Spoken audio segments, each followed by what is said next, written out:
What's going on, my little firecrackers? This is Blazing What Ifs, blazing his way into another video. This is One Piece Part 5. The second half of Part 5, at least. Shut up, stupid phone notifications. But yeah, let's just get into this and pick up where I left off. So yeah. This is gonna cover to the beginnings of the, Sky Island arc, or the Skypiea arc. So let's just get into it, no more wasting time.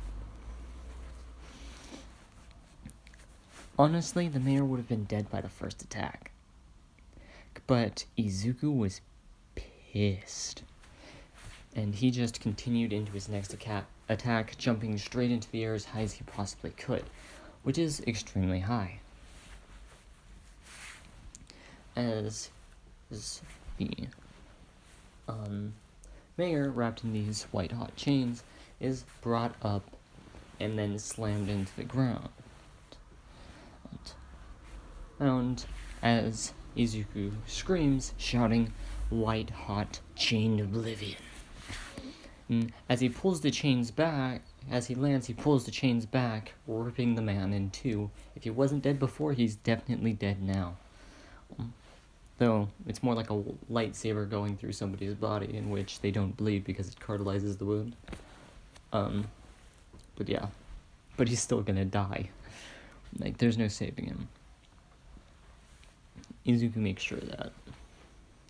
And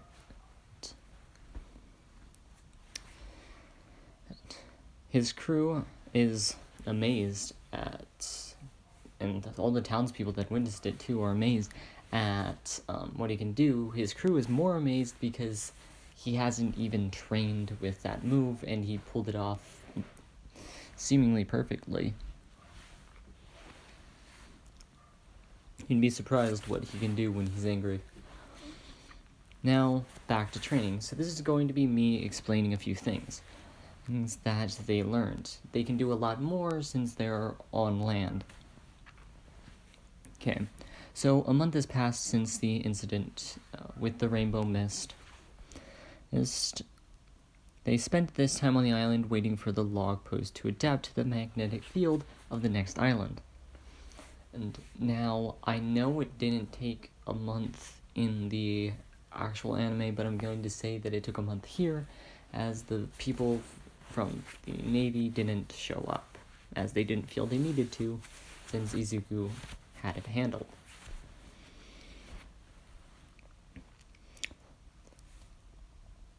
Izuku comes up with several new moves that now he actually has room to practice since he's on an island. So, there's the forms that, he still has the regular moves, but I'm just going to go over some moves that he does in his, god forms. The 4 god forms. So, the Frost God is called Hailstorm. The area around him freezes over as the temperature drops and creates ice in the air, sending it circling around like a blizzard of hail. Now, Shadow God. He has shadow teleportation, allows him to move as a shadow along any solid surface, so it's not really a teleportation, more like he can turn into a shadow and then just move anywhere he wants to. So let's just call it shadow movement. Then there's also Blackout, which drains all light from the area, making it impossible for anyone other than himself to see. People who use observation haki are still aware of their surroundings as long as they are using observation haki at the time. Now, in his Lightning God form, he has Thunderstorm.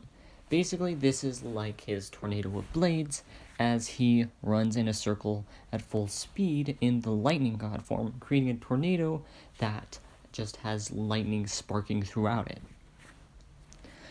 Izuku has a small amount of control over how the lightning moves while in this form to minimize the damage that he does. This is to certain people. Now in the Fire God, it's the 2 I mentioned before. Hell's eruption, Izuku uses his immense strength to crack the ground and send fire through it, forcing the fire into one place, causing the fire to come out with immense force. White hot chained oblivion, Izuku heats up the chains on his body until they are white hot and wraps his target in these heated chains, steering them by pulling the chains, therefore wrapping them around their body, and more often than not, just killing them outright. Now, Usopp has some new moves. Sea Prison Rain. Especially made by both Mei and himself, it is a Sea Prism stone bullet that, when shot into the air, it turns into smaller bullets that are almost impossible to see with the naked eye, which then come back down like rain. The Sea Prison Star, a special star made out of Sea Prison stone. When fired, is normally shot into the joint on the body to embed it in the body of a devil fruit user to make them weak and unable to fight back. He practices this with Izuku, who is not afraid to do it. Chopper insists on being there to help so he can remove it as soon as possible as to not cause any lasting injury. Now, he has all of his normal star attacks in bullet form, as well as the slingshot form, but he mostly uses regular bullets in his gun. Now, Mei finishes her upgrade to fit the ship with mechanical arms that Luffy had suggested to her. With her devil fruit powers, she does this so by the end of the month, as she can just create any type of machinery that she has already created before, which makes it much easier, which, shortens the entire progress, so by the end of the month, she's finished with it. The only reason that she hadn't, started trying to apply them before is because she needed the ship on dry land to apply them, as she cannot swim. Because, the devil fruit incident. And when the ship has no need for its arms, they are attached to the side of the ship in such a way that it helps the ship move a little faster than normal. Now, for Bakugo, he has the same ultimate moves as he does in the anime, being the AP shot, and howitzer impact, and any others that I'm missing out. Kirishima can do unbreakable, but his, skin is a lot smoother. So, but at the same time, it's like it is in the anime, where he's pushing himself too hard and he can't move, at all when he's doing it. And if he can, by the end of the month, I'll say he can, albeit extremely slowly. All other members of the canon crew have the same moves and abilities that they do in canon. Togage has what she calls the cloning combo, because I don't have any better name. If anyone has a better name for this, give it to me.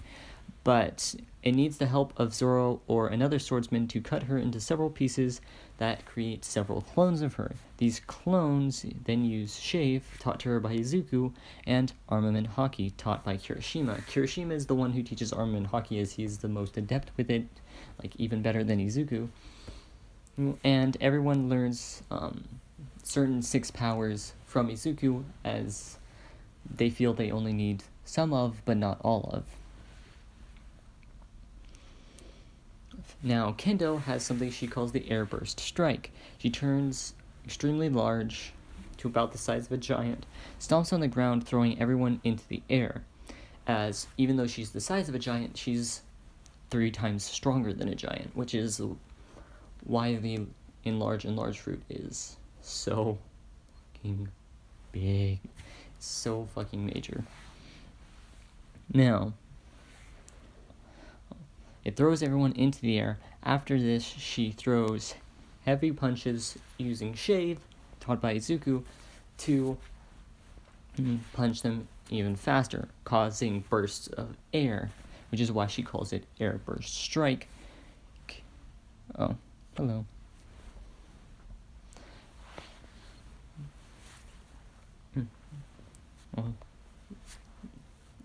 like I said, she's 3 times stronger than a normal giant, so yeah. Now, Robin, this is a long one. Robin has the ability to bind her limbs together and create larger and stronger limbs like she does after the time skip, after the 2 years. But that's not important. The real thing is, while she is not training, she is often studying Izuku's captain log, which talks about everything he is researching, including how to make someone able to have the power of 2 devil fruits at the same time, as well as the 3 ultimate weapons of the world, Pluton, Poseidon, and Uranus. It talks about how Izuku believes that Uranus... Dirty-minded fucks, stop it. I'm gonna go back to this. Is not a thing, but someone who uses multiple devil fruits, which explains why he is researching how to make someone able to use multiple devil fruits. It also talks about how he has heard rumors that the ship Pluton was last seen in the New World, or the second half of the Grand Line. Needless to say, she talked to Izuku about it. He said that his ultimate goal after becoming the Pirate King was to one day take those 3 weapons and destroy the entirety of the world government and start a new world order. She thought that he was crazy, but she couldn't help but love him for wanting to help the entire world, even though he didn't even know 1% of its entire population. After all, he was just the kind of person who wanted to help everyone. Except for the people that didn't deserve it. Kyoka gets Mei to make her a bow staff that can send out sonic waves to deal damage. Using this, she creates a move called Sonic Burst. The staff sends out multiple sound waves at different frequencies, causing the opponent to be stunned for some time. These sound waves are often sent out at different angles. Having used Shave to move around faster to get to those different angles. It was before the opponent can dodge. Now, we are done with the training. How long did it take?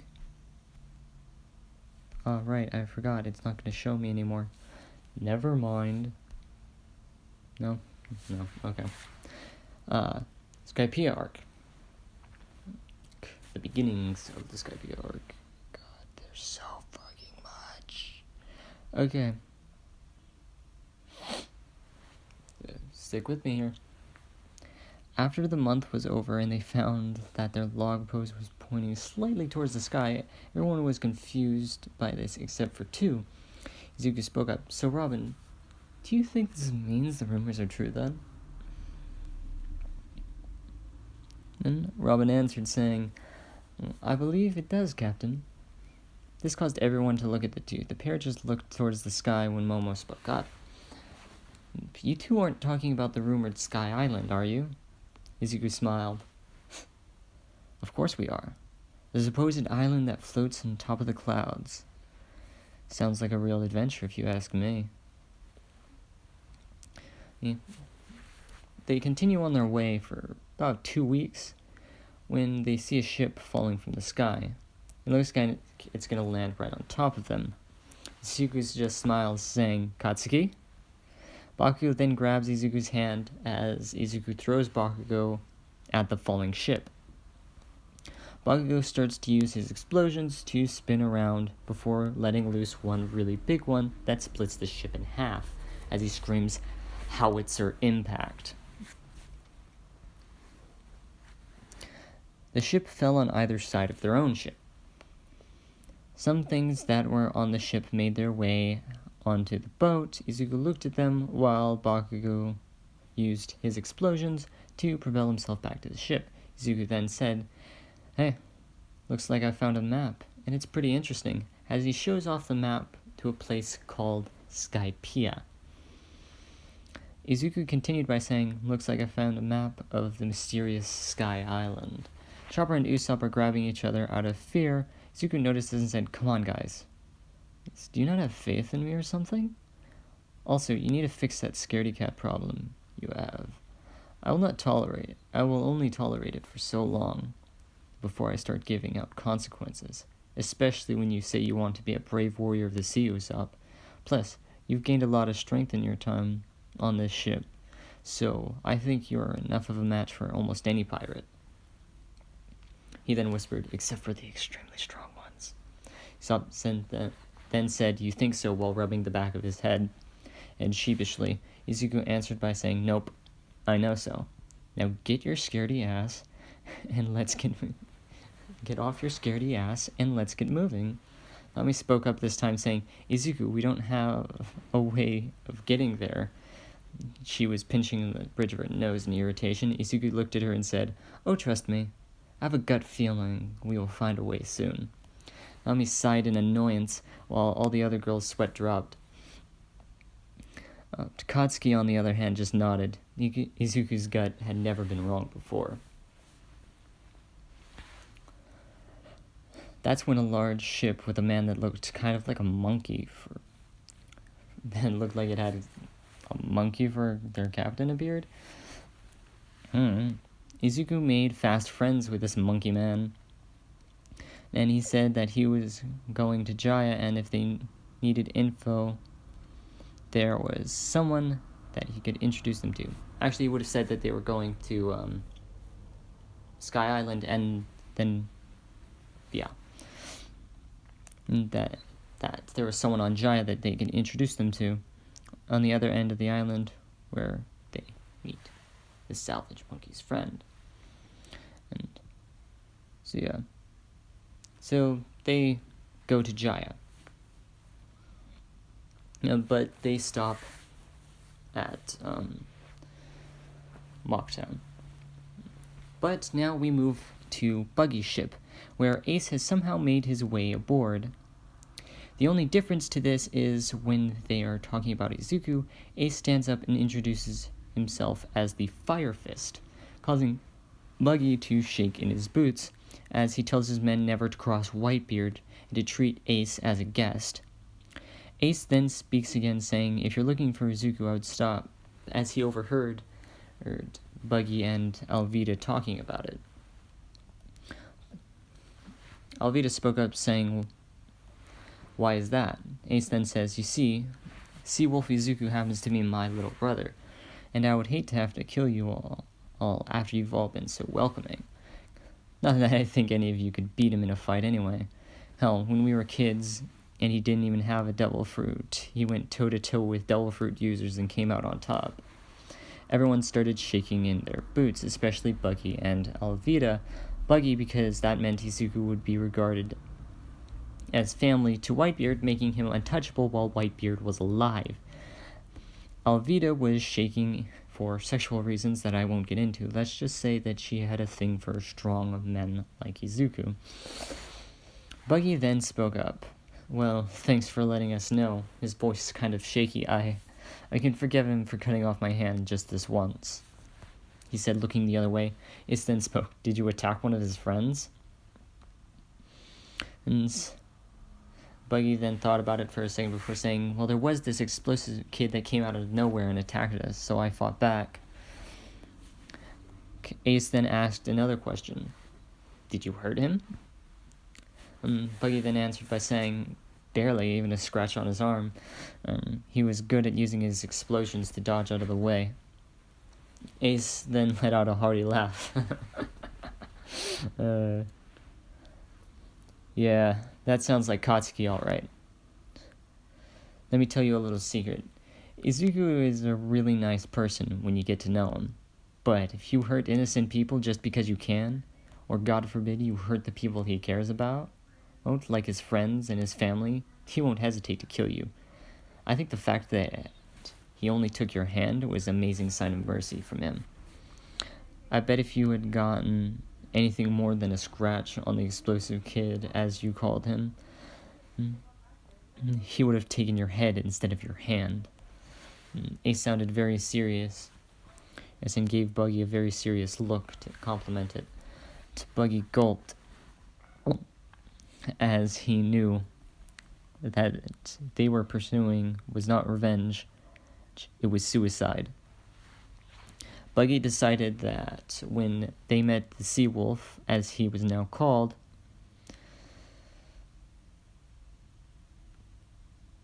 give me a minute.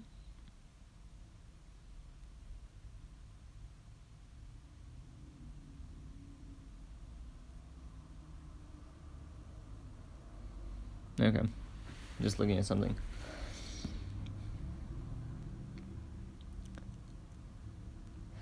At the Sea Wolf, as he was now called, again, he would apologize for his actions and ask to create an alliance between their crews, as it would probably only serve to bring in, it would serve as a sign of protection, at least for him.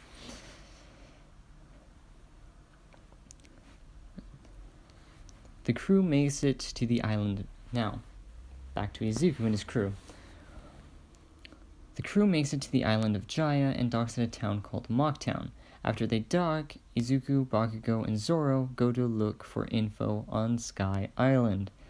Izuku sees Robin leaving, says, "Hey Robin, take Kyoka, Sue, and Kendo with you if you're going to leave." He knew that what Robin was leaving to go and do, so he asked her to take the people he trusted most with her. That is not to say that there was a single person on his crew who didn't have his trust. However, he wanted to keep what Robin and himself were researching secret until they had found actual evidence that what they're researching could be done / did exist. The group of 4 girls let it go and work on Izuku's research, Even though 3 of them did not even know what they were doing, Robin agreed to let them go with her. She could tell by the look in Izuku's eyes that he knew what she was doing, and that he still wanted them to go with her, so she agreed. I mean, it was his research, not hers. Plus, it didn't really harm anyone if they knew. Izuku just wanted it to be a surprise, or didn't want to sound stupid in front of his crew for researching what he was.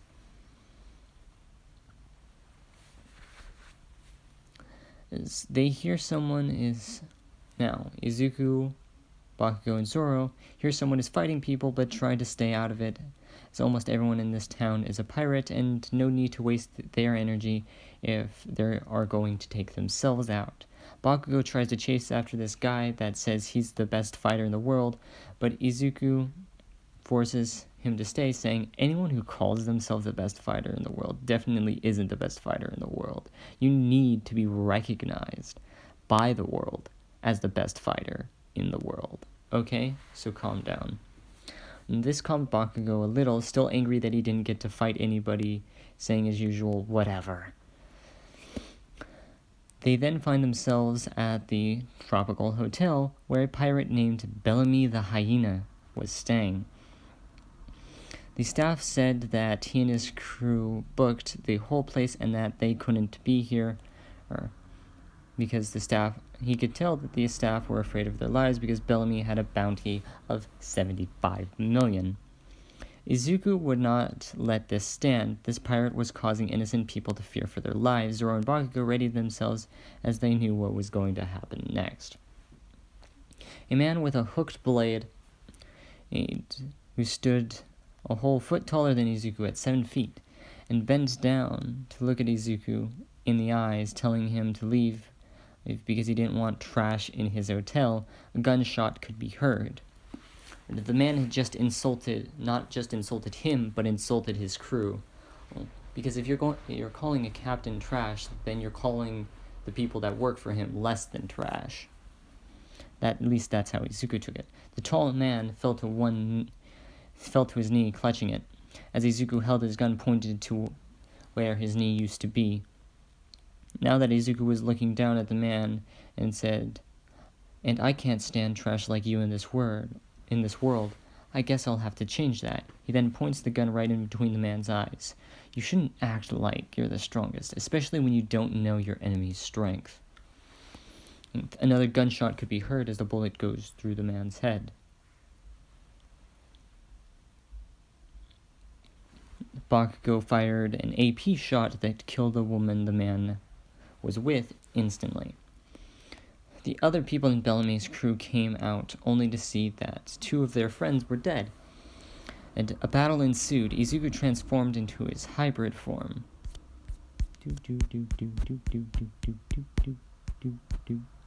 There we go. And slashed through them effortlessly. Zoro was doing the same, covering his swords with his haki, just in case. Bakugo just set off explosions at point-blank range. In less than a few minutes, everyone in Bellamy's crew, minus Bellamy himself, was dead. The other 2 left to gather the intel they were looking for, but Izuku stayed behind, waiting for Bellamy. Izuku knew if he didn't, the people that worked at the hotel would be the first to feel the wrath of the pirate. Bellamy returned to find his crew dead and a werewolf-looking thing sitting on top of their corpses, covered in their blood. What was worse is the werewolf did not have a single scratch on his body. Without a second thought, the man activated his devil fruit and started bouncing around everywhere, gaining speed. Izuku didn't bother to follow his movements with his eyes. His observation haki already told him when and where he would strike. When Bellamy finally did attack, Izuku cut him straight in half with his haki-infused sword. He then threw all of the bodies into the sea, leaving the bloody mess on the docks for the people to clean. Izuku's encounter with Blackbeard would be the same, minus the whole Bellamy thing. Instead, it would be a different pirate, and Izuku would just ignore them, as they didn't have any worth. No point in wasting his energy on people who aren't worth shit. Robin, while Bakugo and Zoro go back to the ship, Izuku goes to get Robin while Bakugo and Zoro go back to the ship. Sorry, I said that wrong. Izuku finds Robin and her group only to be assaulted by questions like, "Why are you covered in blood? What the hell happened? Are you okay?" Or about, I wonder who said the last one. Izuku answered all 3 questions at once. "I killed a few people who insulted our crew, and were threatening the lives of innocents." For the second question, the answer is the same as the first. And yes, I am okay. Even if they had managed to injure me, I would have just healed. They all hit him, but they all attack him, but he just avoids them and walks up to Robin. Says, "Hey Robin, what are you doing here?" "What do you have there?" Pointing to something in Robin's hands. Robin responded by saying, "A map of this island. The X is where we are supposed to be meeting up with the salvage monkey that we met earlier." Izuku then said, "I see. Well then, are you done here, or should I help?" Says, "No, we are done. In fact, we were just about to leave," said Kendo, as the girls started walking towards the ship. When they arrive, they quickly set sail as soon as they can. As Izuku says, it's time for a new adventure. And to be continued. I hope you all enjoyed. I'll see you in part 6. This has been Blazing What Ifs, blazing away.